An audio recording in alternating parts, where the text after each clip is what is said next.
Hey friends, so I have realized there is a concerning trend in the finance influencer space. So I was served content a few days ago that talked about how 401ks are quote unquote scams. And so in this video, I want to demystify a few common misconceptions of 401ks because the truth is that they are one of the most powerful products that you can have in your wealth building journey. And it gets my blood pressure up to here seeing people being misled by what are really just these snake oil salespeople that want to make money off of you. So I think the first thing is that if you are watching someone that is telling you that a 401k is a scam, please understand that they are selling you something. So the first type of scam is whole life insurance, which I'm going to have a separate video on. I'm not going to get into what whole life insurance is, but the reason I hate it is one, is it's a terrible wealth building product. And two, it's targeted towards working class people as really like an alternative to what really is sound investment advice. And the reason that they target 401k specifically is because if you're a working class person, maybe a 401k is all of the money that you can save every year. So they attack that so that then you can put money into their toxic product. Just a few things about whole life insurance. So a whole life insurance salesperson will typically earn like anywhere from 5 to 10 times more money by selling you whole life insurance than they will term life insurance. Okay, so that's whole life insurance. Then the other kind of scam is people that are trying to sell you on real estate or entrepreneurship. And so these people will typically be very flashy. They're gonna try to impress you with marketing around the fancy car that they're in, the jet they're in.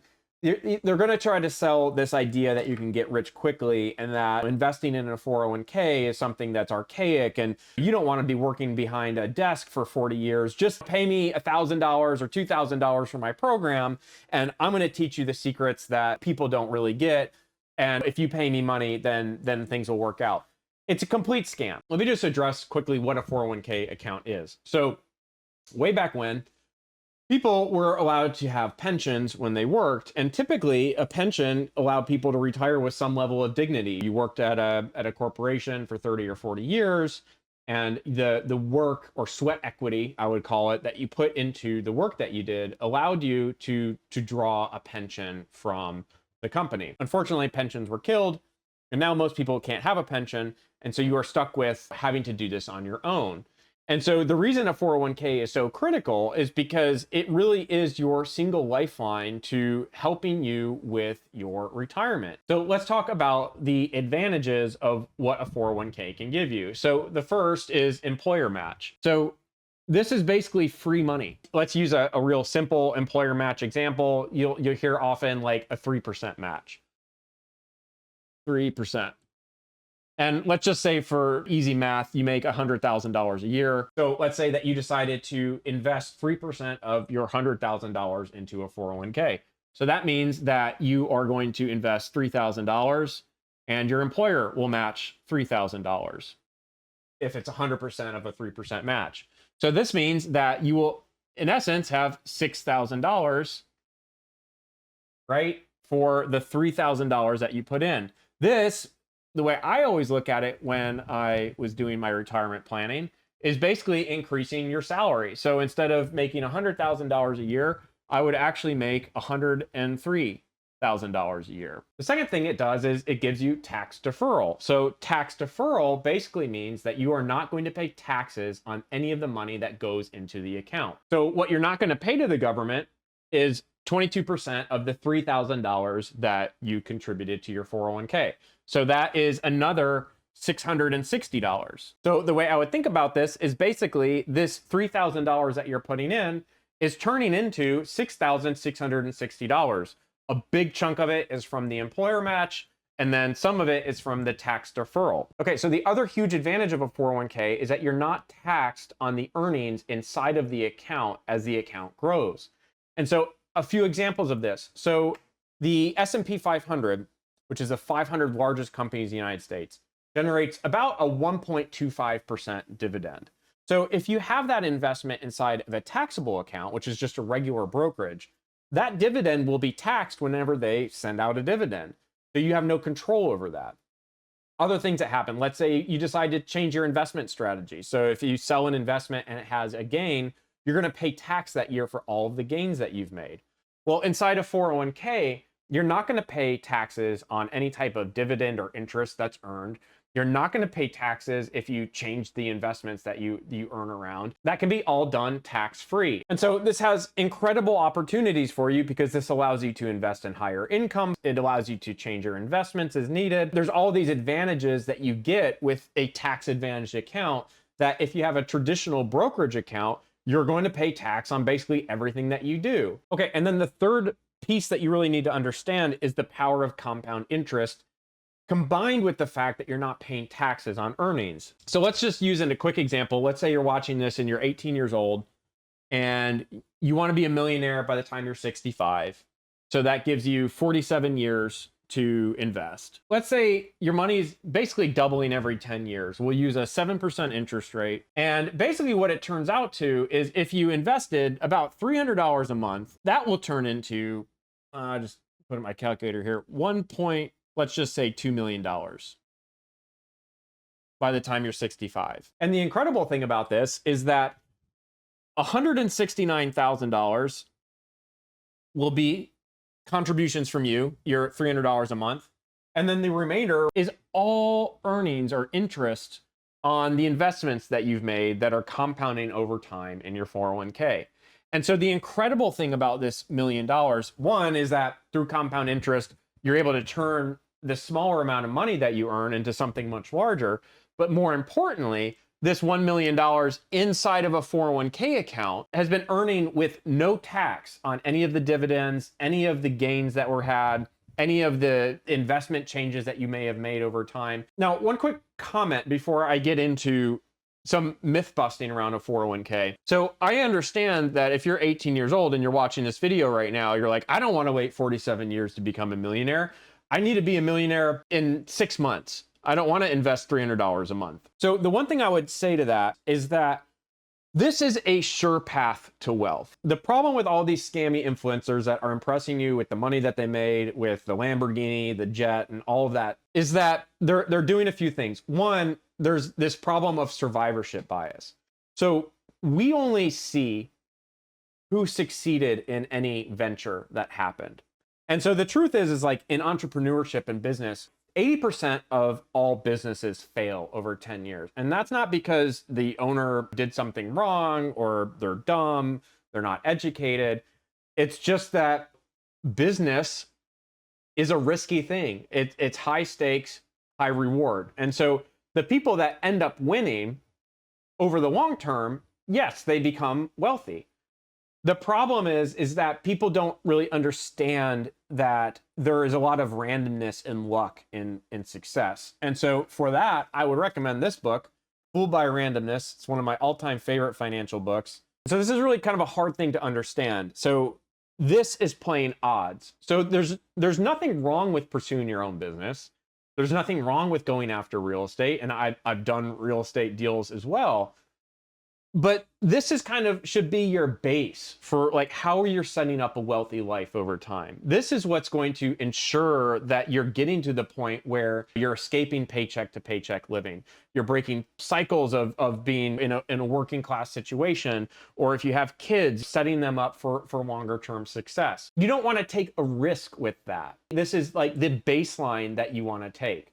And so people that are positioning things as like either take this really high risk thing or don't do this are really setting you up for failure. And so people that are trying to convince you to not invest in a 401k and instead pay them thousands of dollars for some coaching to get into some risky entrepreneurship, they're not operating in your best interest. And either they know that and they're deceiving you because they're greedy people, or they're just not educated. I'm not sure which, but either way, it's pretty awful.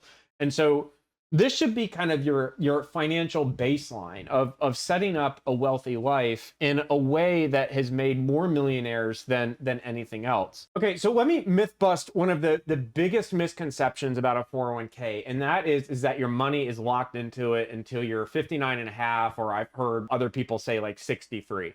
So it's not true that you can't access money. Here's how you do access your 401k. So you can take a loan against your 401k, which I do not recommend, but you can do it. And so, for instance, you can take up to $50,000 or 50% of the 401k balance, whatever is less. So the most you can ever take is 50k. So let's say you had 150,000 in your 401k. You're not going to be able to take 50% of that, which would be 75,000. It's always a max of 50,000.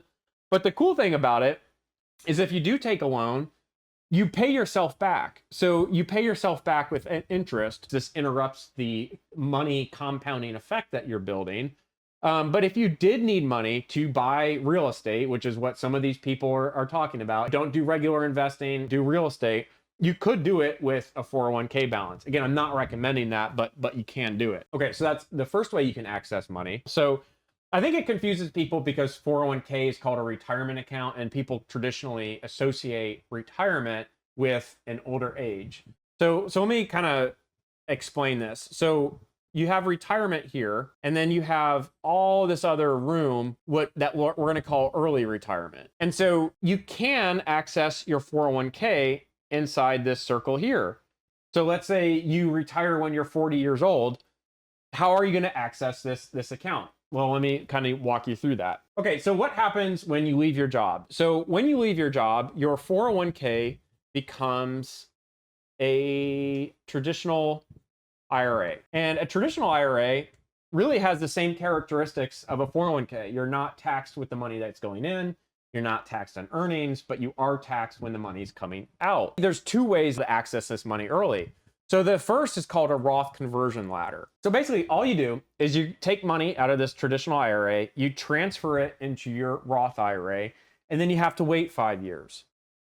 So there's a 5-year waiting period where you can't access that money without early withdrawal penalties. So let's say you were looking to finance your lifestyle and you wanted to spend $40,000 a year. What you would do is you would take $40,000 in year one and you would put it into a Roth. And then when the next year rolls around, you would put it in again. You would put another $40,000 in. So that by the time you get to year 5, all of that money that you would have transferred over from the traditional into the Roth is available to you. Okay, so that's the first way. And you might say, Greg, I don't want to wait all of 5 years to be able to start accessing that money. What are other ways? So the other way is called a substantially equal periodic payment. And you'll commonly hear this called SEP, or SEPP. And basically all it does is it sets up an annual withdrawal from the account until you're 59 and a half years old. And so the rules around how much that is every year gets a little complex. And so I'll link a calculator that helps kind of walk you through this. You do want to work with a tax advisor for this because there are a lot of rules around how to do this, but it's really not that bad. And it basically allows you to access the account. So I just pulled up an example. Let's say you have $700,000 in one of these accounts and you're under 59.5. Like as an example, what this would tell you is that basically you can withdraw right around 40K a year. And so then that's basically what would be withdrawn with no penalty up until you're 59.5, at which point you can access the entire account. So whether you do a Roth conversion or you do SEP, it's just not true that you can't access the account before 59 and a half. So the next myth to talk about is this idea that tax deferral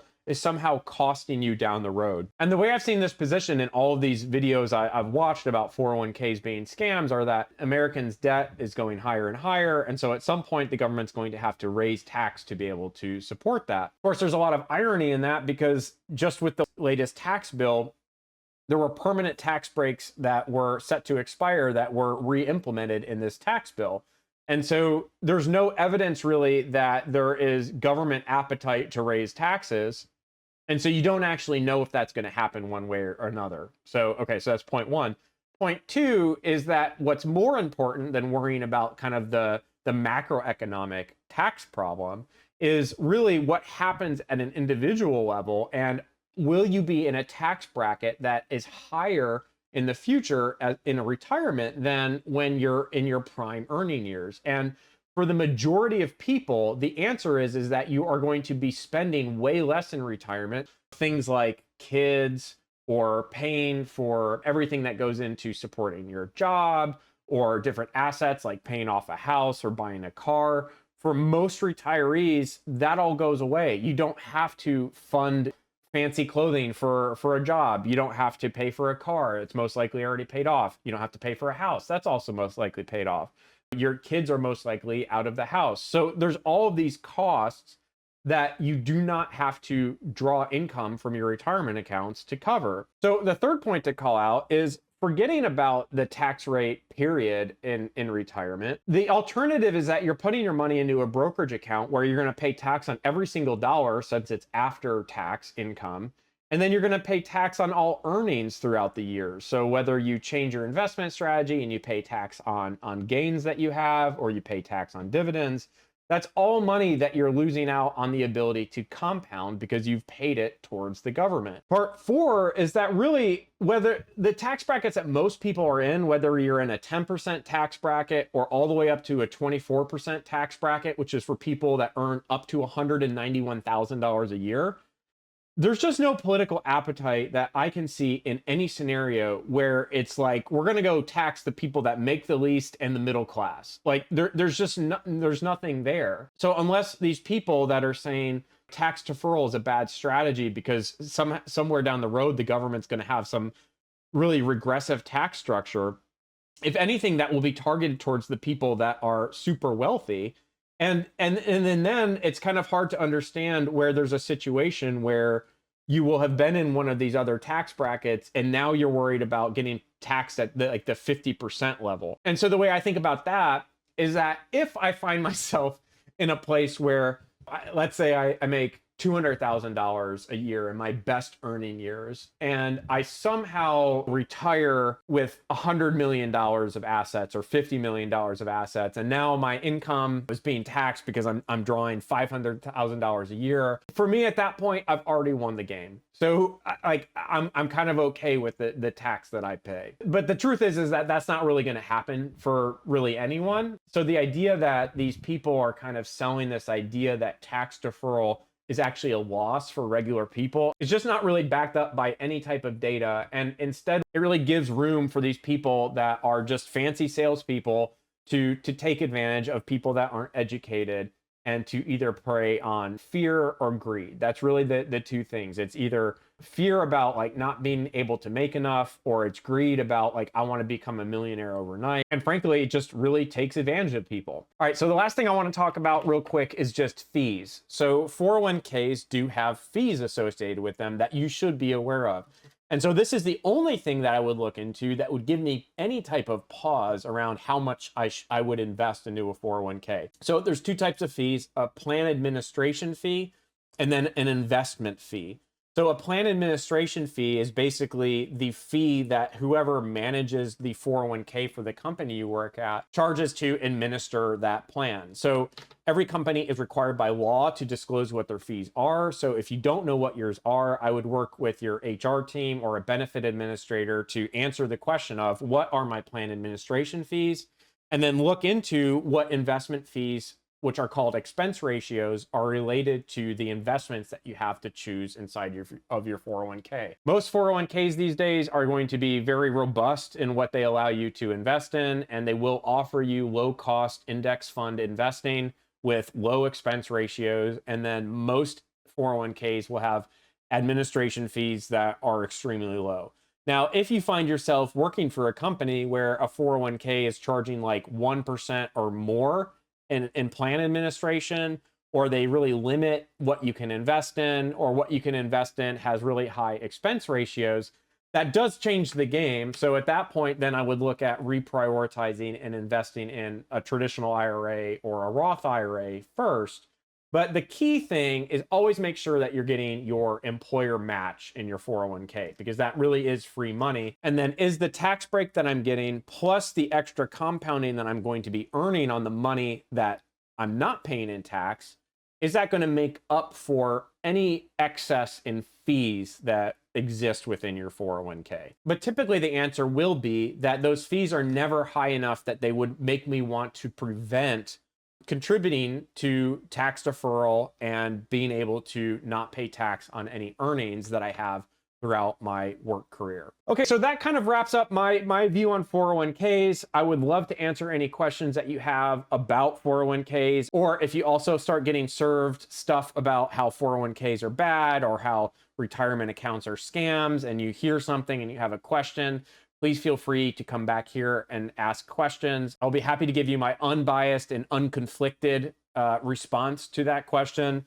At the end of the day, all I'm really focused on is being able to give good financial education to people so that you have the highest probability of success in your money journey. Now, if you've enjoyed hearing about 401ks and you have more questions about retirement accounts, I did create a video series a few months back that walks through how to get started on investing and what all the different accounts are and how to think about them and what before tax or after tax means. And so I'll link to that next, and that'll kind of start getting you going and setting up a good financial footing for what we're going to get into next when we start talking about how to make sound investment decisions. So thanks for watching and all the best.